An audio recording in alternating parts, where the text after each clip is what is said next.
Alrighty, folks. Welcome back. Know it's been a while. Went on vacation for a week, so I was out of town. Then this week at work was pretty busy. So I had some other stuff to take care of at the house. Not doing not really a whole lot of progress to show. Well, it's kind of a whole room's kind of a disaster zone right now. So, such is life. In the beginning of the video, saw one of my more recent acquisitions. N-scale Russell snowplow. Bought that off a buddy of mine. Actually, same buddy I've bought that SD40 and a lot of my more modern equipment from, including that C and coal train. He started his layout, Pacific Northwest, BNSF, UP, switched to Canadian stuff, and now he switched to some Mexican railroads, so he's having fun with that back home. Another little project, or addition to the layout, I can share, is a little Craftsman kit grain elevator. Found this on Amazon. Never heard of the company before, but laser cut. I'm pretty sure it's like balsa wood or something. Lighting's horrible, I know. I apologize for that. But fun little build. Just colored that with normal weathering powder there, and then the roofing detail, that is just printed paper that came with the kit. Honestly, fun little build. I think I got that done in like an afternoon. Just put that together with wood glue, and like I said, I stained it, painted it, whatever, with my weathering powders, and then sealed it with dull coat. At least as far as the layout goes, I haven't done anything to it since the last update. And I gotta be perfectly honest with you folks. I think I'm gonna tear this down and go in a little bit different direction with it. Still gonna stick with the N scale, still gonna stick with the Pacific Northwest, the BNSF, Great Northern deal. But I mean, as you can kind of see, granted, this isn't a giant layout. And obviously I did build it in sections to be able to be moved, but even then, I think these sections for what I'm doing, with work, I'm not going to be in one place for, an extended period of time for probably the next few years. So, I mean, probably every, year and a half, 2 years, 3 years, maybe, I don't know, for the next 5 or 6 years, probably getting moving around a little bit. And, they do offer, moving services. So I don't have to worry about packing everything up. But, even then, this is all kind of big. This isn't exactly something that can be boxed up. On top of, girlfriend's going to be moving out here with me next month.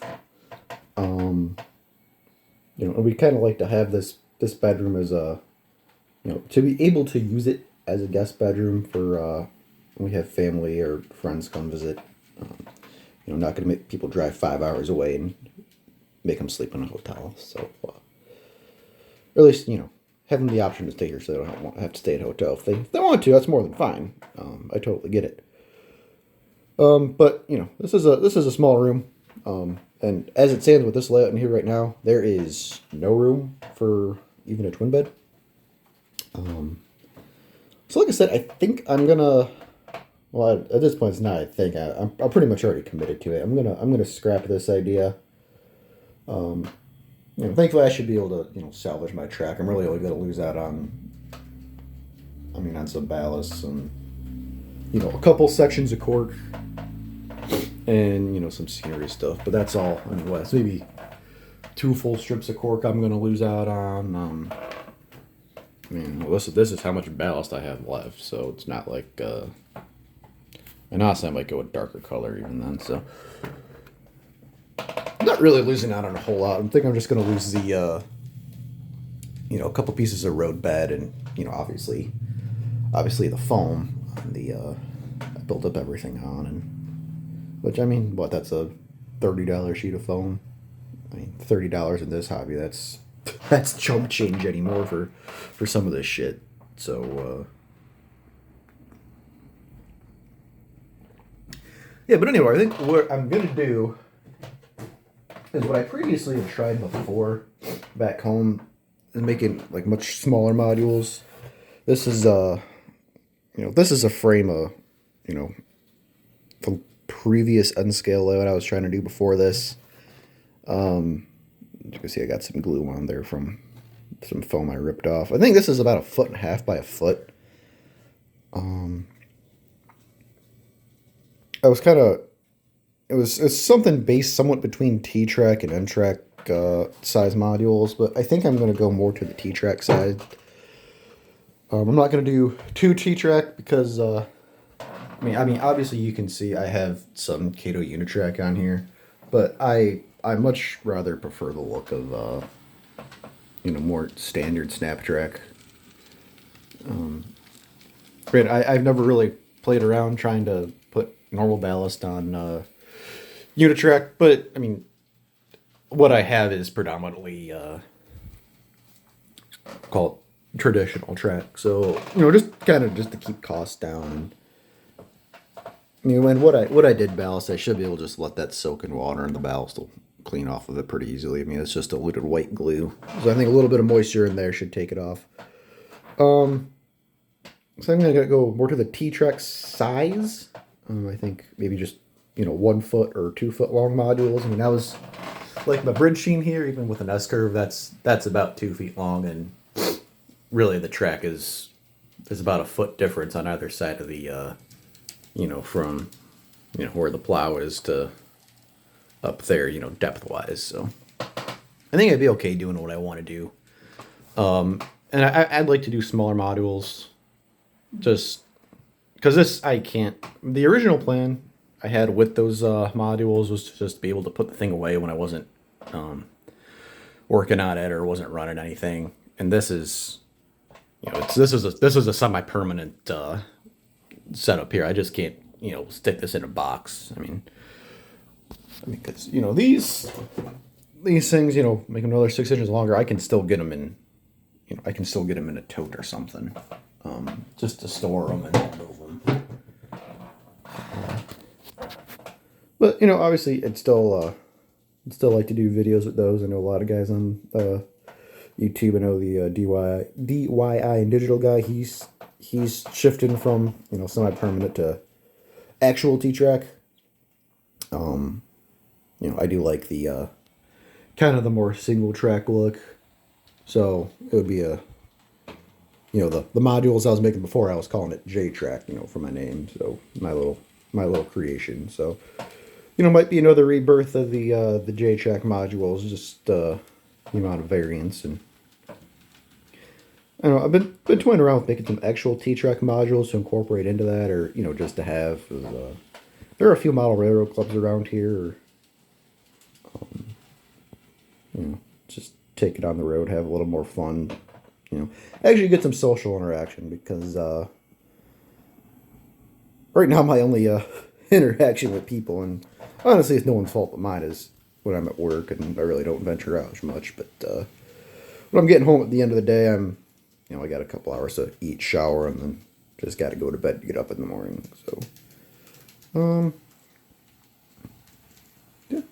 appreciate y'all's interest and support in this endeavor so far, but I'm kind of bummed out. I wouldn't say I put hard work into this, but it came out nice. This, but what, doing it once and kind of figuring out what the hell to do, I can do better. I can make it look better.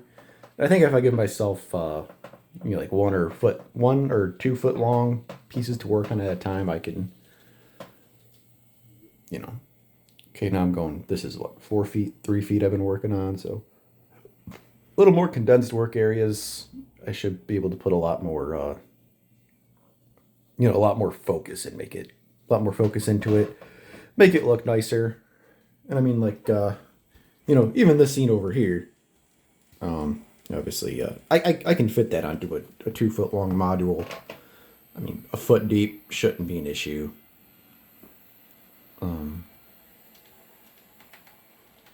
I think I think I'm onto something here.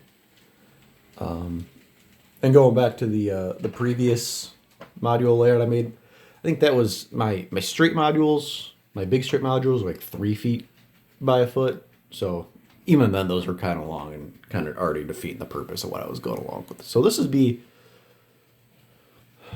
current one you're looking at. This is N scale layout number 3. I tried making a 2 foot by 4 foot with just some old stuff I had laying around and realized that wasn't going to be nearly big enough for the kind of modeling and operating I like to do. So, excuse me, take another sip of coffee. Good stuff in the morning. I figure I had to go bigger, and if I wanted to go bigger, I knew space would be an issue, so that's why I originally went to a modular idea. So, trial and error, and one of the biggest things I like to preach on the Facebook groups when people newer to the hobby are, hesitant about something. I think my go-to comment is never be afraid to tear down and start over, especially when you think you could do better. And those wouldn't be the first layout I've torn down. It is easier said than done, but I think once you get convincing yourself to actually start tearing it down, that's the hardest part. And then once you get going with it, you kind of just have to say screw it and just go full send into it. So I think I'm gonna start making maybe this weekend or next week. I do have some pieces of plywood to build on. I just got to get some 1x3s to build a couple frames and get going.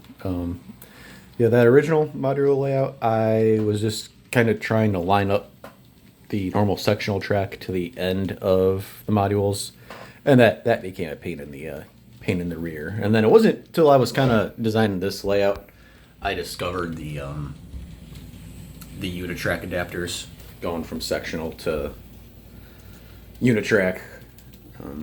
So a little more, I can make a little more rigid connection there between layout pieces. So it's gonna once I get that going, I'll keep making videos, and I think module by module I can do something. So not to keep going back, keep backtracking. But another one of my original plans with that original modular layout was to be able to take that to train shows and whatnot. If the schedule did work out, with work and everything being on call every other weekend. Because I think one of my biggest gripes I've had with some of the bigger train shows in my area, it's always been the same 3 layouts, and it's just been less and less layouts, and just more and more people just selling crap. As much as I hate to say it.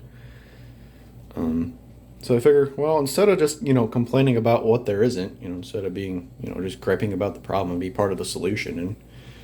And I'm sure a lot of other people feel the same way of there just being less layouts at less operating layouts at trade shows, and it's always just the same the same 3 modular groups, and which I love the modular group idea. I think it's great for people to just bring their own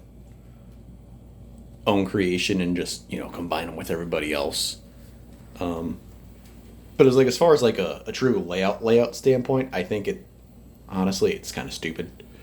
Because you could have a train going through medieval Europe, and then 2 feet over it's going through Japan, and there's very little complete one single theme layouts at these train shows. I've seen a couple, at the Berea show. I think it's a 4x8 HO layout some guy brings.